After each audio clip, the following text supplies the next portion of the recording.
सभी प्रेमी जनों को जय श्री परमानंद। जब से मनुष्य इस धरती पर आया है, अनेक प्रश्न उसके मन में उठते रहे हैं, जैसे वह कौन है, किसने उसे बनाया है, उसका यहाँ आना एक स्वाभाविक क्रिया है या उसको बनाने वाला कोई और है। यदि उसको बनाने वाला कोई और है तो इसके पीछे उद्देश्य क्या है। इन सभी प्रश्नों को लेकर गुरु महाराज से प्रार्थना की तो यह इस चैनल के बनाने का उद्देश्य सिद्ध हुआ। आप सभी से प्रार्थना है कि स्वयं के कल्याण के लिए चैनल को सब्सक्राइब करें तथा अन्य औरों के भले के लिए शेयर अवश्य करें। जय श्री परमानंद।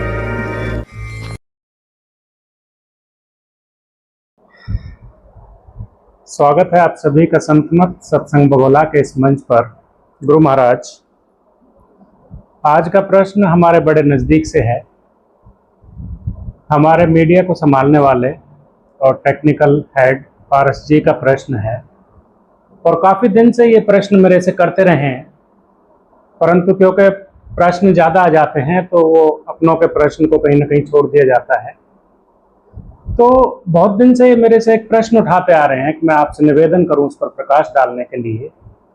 जो जीवात्माएं हैं या जिनको आत्मा कहें हम, अगर इनको तीनों परिधि में हम बांट दें, भविष्य, वर्तमान और भूतकाल, तो इनका प्रश्न ये है कि क्या ये जो जीवात्माएं हैं ये भूतकाल में भी कहीं ना कहीं आपस में इनका कोई संबंध रहा है, और यदि अब वर्तमान में ये जुड़ी हुई हैं, एक साथ इकट्ठी हुई हैं, क्या इनका भविष्य भी कोई एक साथ रहने वाला है?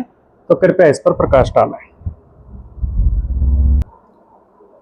मेरी प्यारी प्यारी आत्माओं, आप सब कैसे हैं? मैं समझता हूँ ठीक होंगे। और मैं उस परमेश्वर से, परमात्मा से प्रार्थना करूँगा कि आपके और आपके परिवार में समृद्धि, शांति और सद्भाव की झोलियां आपकी भर दें। आपके घर में भरमार हो जाए इन सब चीज़ों की।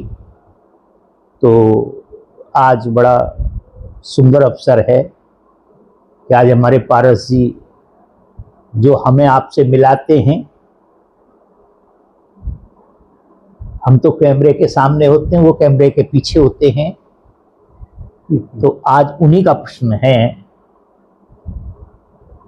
क्या ये जीव आत्माएं जो पीछे थी,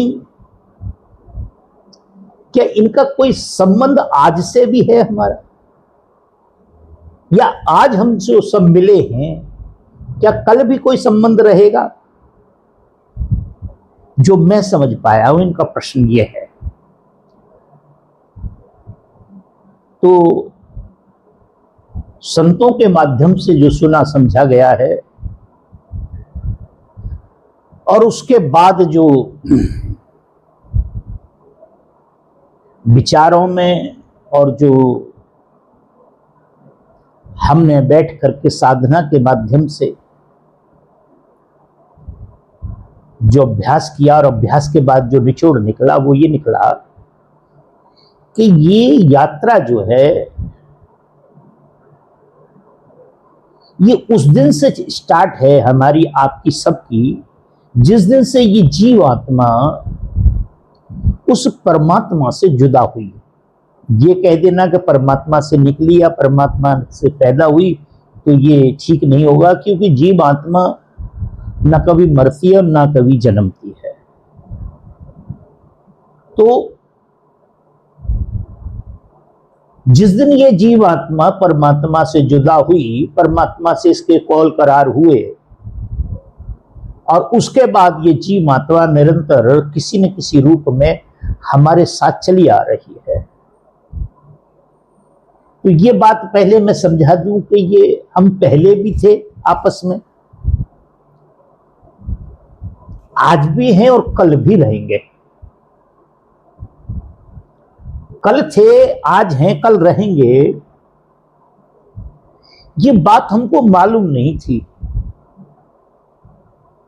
कि कल भी हम थे, आज भी हैं, कल भी रहेंगे। ये बात हमको संतों ने जनाई कि कल भी आप थे, आज भी हैं और कल भी रहेंगे।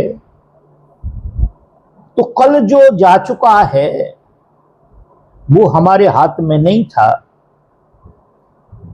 और आज जो प्रेजेंट में हम आपके सामने, ये भी हमारे हाथ में नहीं था, मगर ये हमारे हाथ में है कि कल हम आपको ना मिलें और आप हमको ना मिलें। ये जो कड़ी है, ये जो टूट जाना निरंतर जो चल रही है, कल आप मुझे ना मिले, मैं आपको ना मिलूं, तो ऐसा संभव नहीं है। और संभव कब होगा ये? जब ये जीव आत्मा अपने स्थान पे पहुंच जाएगी। एक शब्द में कबीर साहब कहते हैं, मेरे जियरा बड़ा अंदेशवा, मेरे अंदर बड़ा अंदेशा है, मोरे जियरा बड़ा अंदेशवा, मुसाफिर जइयो कोने और। उन्होंने इसी आत्मा को मुसाफिर की संज्ञा दी है। मुसाफिर का अर्थ होता है जो अपने स्थान से किसी दूसरे स्थान के बीच में होता है, घूमता फिरता है। तो कहते हैं कि मेरे जियरा बड़ा अंदेशवा, मुसाफिर जइए कौन है। वह कहते हैं कि भाई तुम पीछे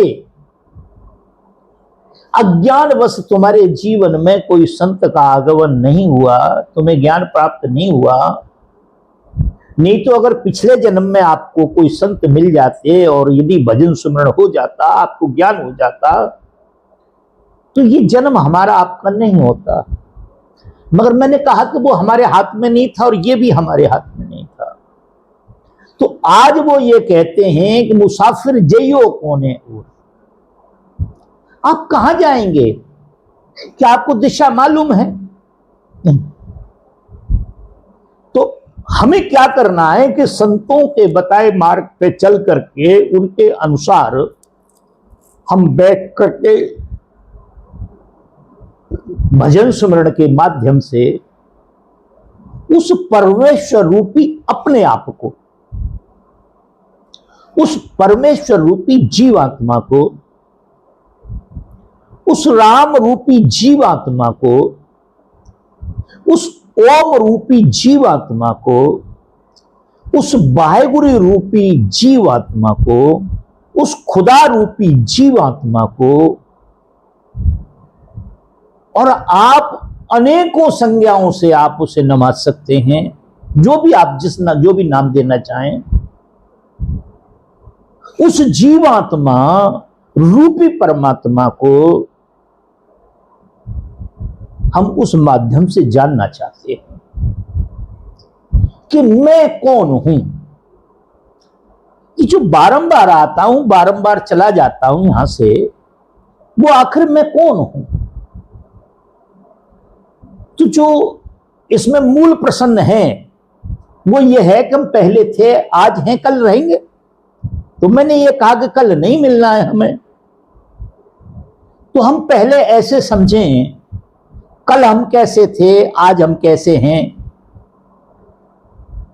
हमने गुरुओं के माध्यम से सुना, हमने देखा नहीं है कि पहले हमारे यहां ट्रांसपोर्ट का साधन नहीं था इतना।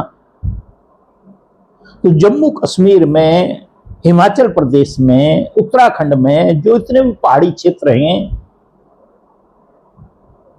उसमें लकड़ बहुत होती है। तो वहां क्या करते, उसे काट करके लकड़ को और उस पर एक मार्कर डाल देते थे, और डाल करके उन लकड़ों को चिनार में या रावी में या सतलुज में या किसी भी नदी में डाल देते थे वो। तो वो लकड़ पानी के साथ साथ तैर तैर के जहां उन्हें पहुंचाना होता था वहां तक वो ले आते थे, और वहां आकर के उन लकड़ों को निकाल लिया जाता था। यही ट्रांसपोर्ट का साधन था। तो इसी प्रकार से हम समझें कि जब हम जीव आत्मा, आत्मा मैं, तू मैं, जो भी आप संज्ञा दें उसे, जिस दिन हम परमात्मा से निकले, परमात्मा के आदेशानुसार तो परमेश्वर ने कहा कि जो तुम हो वैसा ही रहना, इसके एक्स्ट्रा कुछ बनना मत। पर हुआ क्या कि जो हमको नहीं बनना था वो हम बन गए, और जहां हमें टिके रहना था वो हम बिगड़ गए। हमारा ब्रह्मत्व भाव जो था, जीवत्व जो भाव था, आत्मीय भाव जो था, वह हमारे ऊपर पर्दे पड़ने लगे, इस जीवात्मा के ऊपर, और शरीर के भाव का प्रादुर्भाव हो गया। आराम आराम से हम जन्म, 2 जन्म, 4 जन्म, 6 जन्म, और आज हमारी ये गति हो गई है कि किसी से भी पूछें, 1-8 करोड़ लोगों से आप पूछें तो वो आपको यही बताएगा कि मैं रामपाल हूं, मैं श्यामपाल हूं, मैं धर्मपाल, जो भी पाल हूं मैं। वो केवल शरीर तक सीमित रहेगा, उसको यह भी नहीं मालूम है कि मैं कोई आत्मा भी हूं, शरीर में भी कोई हूं। यह भी सब खत्म हो गया, तो आत्म भाव समाप्त हो गया, जीवत्व भाव समाप्त हो गया, शारीरिक भाव आ गया, मनोबल आ गया, मन का भाव आ गया, वह सारे बल समाप्त हो गए। तो जैसे मैंने बताया कि वो कश्मीर से या किसी पहाड़ी क्षेत्र से लकड़ें डाल दी गई, और लकड़ें इधर आती हैं, उधर आती हैं, इधर आती हैं, इधर उधर करके चलती हैं। अब क्या होता है कि कहीं नदी का जल स्तर कम होता है, नदी का जल स्तर कम होता है ऐसे, और एक टापू निकल आता है, उसमें कोई पहाड़ी निकल आती है, कोई पत्थर निकल आता है उसमें, आप कोई भी उसको जान सकते हैं किसी भाषा में। तो क्या होता है, जल स्तर कम होता है और वो आगे ब्रेकर आ गया। तो जो पहली लकड़ थी वो ऐसे आकर से टच हो गई। जब पहली लकड़ उससे टच हो गई, उसके बाद दूसरी, तीसरी, चौथी, और पता लगा 20 किलोमीटर, 30 किलो, 50 किलोमीटर तक लकड़ें एक दूसरे के ऊपर, एक दूसरे के साथ साथ वो सारा। अब महीना लगा, 2 महीने लगा, 4 महीने लगा, 6 महीने लगा, वो लकड़ें ऐसे ही पड़ी हुई हैं। और जैसे ही नदी का जल स्तर बढ़ा तो पीछे से लकड़ों ने ऊपर उठना स्टार्ट किया, और लास्ट में जल बढ़ा तो वह लकड़ का भी जल स्तर बढ़ा, वह लकड़ का जल स्तर बढ़ा, लकड़ ऊपर होकर निकल गई, और सारी लकड़ें निकल गई, कोई इधर गई, कोई उधर गई, कोई उधर गई, कोई इधर गई, कोई इधर गई, कोई इधर गई, फिर वो चलती रहती है, जल स्तर बढ़ गया। तो हमारा आपका मिलन भी इसी प्रकार से हो रहा है, इन आत्माओं का मिलन भी इसी प्रकार से हो रहा है। हम वह परमात्मा से चले जहां से किसी ने डाला हमको। परमात्मा ने जैसा बताया हम वैसे नहीं रहे, हम शरीर के भाव में आ गए, जातियों के भाव में आ गए, धर्मों के भाव में आ गए, हम विशाल से लघुता में आ गए, प्रभुता समाप्त हो गई हमारी, लघुता में आ गए। और क्या हुआ कि चलते चलते कहीं हम सब फिर इकट्ठे हो गए। कोई हमारा बाप बना, कोई बेटी बनी, कोई बेटा बना, कोई गाय बनी, कोई भैंस बनी, कोई कुत्ता बना, कोई लंगूर बना, कोई बंदर बना, कोई सांप बना, कोई कीड़ा बना, कोई मकोड़ा, जो भी हमारे जीवन में आया है या हम किसी के जीवन में आए हैं, तो हमको ये समझ लेना चाहिए कि नदी का जल स्तर कम हो गया है। वह सारा का सारा हमारा परिवार बन गया, वो हमारा धर्म बन गया, वो हमारा ग्राम बन गया, वो हमारा गांव बन गया, या हमारा समाज बन गया। गांव बन गया, समाज बन गया, सिस्टम बन गया, देश बन गया, जो भी आप जैसा समझे। हमें पता लगा हमारी 70 साल की उम्र हो गई, 80 साल की उम्र हो गई, कोई हमसे पहले चला गया, कोई हमारे बाद में जाएगा, कोई कैसे जाएगा, कोई कैसे जाएगा। क्यों कि जैसे जैसे जल स्तर बढ़ता है तो क्या होता है, पहली वाली लकड़ निकलती है क्योंकि पहले आई थी वो पहले निकलना स्टार्ट होगा। और इसी प्रकार से फिर वो सारी की सारी लकड़ें जैसे विखर जाती हैं, जुदा जुदा हो जाती हैं, उसी प्रकार से ये जीव आत्माएं शरीरों के माध्यम से जुदा जुदा हो जाती हैं। अभी यहां इकट्ठे हुए परिवार बना, हमारा संसार बना, और उसके बाद ये सब बिखर गया। इसी प्रकार से हमारा सिस्टम बिगड़ गया सारा का सारा। फिर कहीं हो गया काम, फिर कहीं जल स्तर कम होगा, फिर हम इकट्ठे होंगे, और फिर इकट्ठे होंगे, फिर जल स्तर बढ़ेगा, फिर आगे चल देंगे। और जिस दिन से दुनिया बसी है, 2 साल हुए, 4 साल हुए, लाख साल हुए, कितने साल हुए मैं नहीं कह सकता इस बात को, ना मेरे पास कोई रिकॉर्ड है। जिनके पास होगा वो होगा। जब से दुनिया बनी, आप मान लें कब से बनी है, उस दिन से आज तक हम सब चले आ रहे हैं।